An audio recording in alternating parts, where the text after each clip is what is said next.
जौवन कमरी में दर्दिया हो, दिल जौवन कमरी में दर्दिया हो, दर्द बर्दाश्त न होता है। पीसी न राजा जी हरदिया हो, पीसी न राजा जी हरदिया हो, दर्द बर्दाश्त न होला। दिल जौवन कमरी में दर्दिया हो, दर्द बर्दाश्त न होला।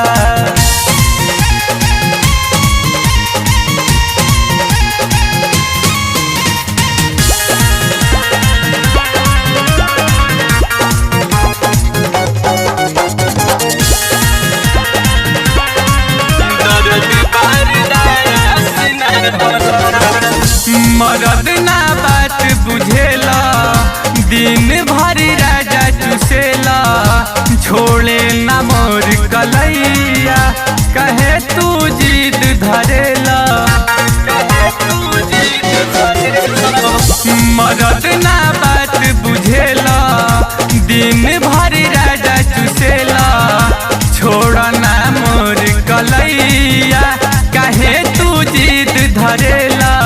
लाही तो न राजा जी हरदिया हो,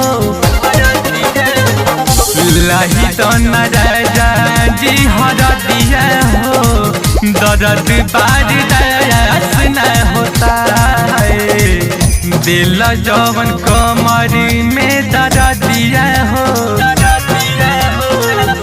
पीसी न राजा जी हरदिया हो, दर्द बर्दाश्त न होता है।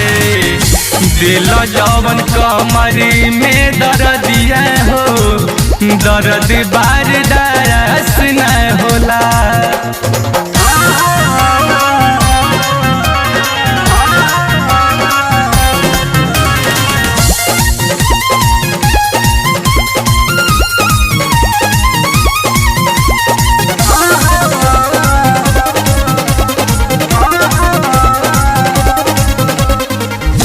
चंचल के धैला तू संग हो, सुजीत तू करे लतांग हो, काका सावन तू सुन, हमार तू सटन लांग हो, हमार तू सटन लांग। कलू के धैला तू संग हो, हरिंदर तू करे लतांग हो, काका सावन तू सुन, हमार तू सटन लांग हो।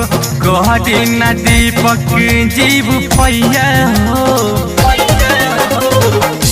कहरी न चंदन जीव पैया हो, दर्द बर्दाश्त न होला है।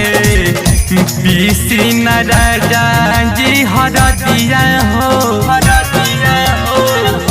पीसी न राजा जी हरदिया हो, दर्द बर्दाश्त न होला है। दिल जौवन कमरी में दर्दिया हो, दर्द बर्दाश्त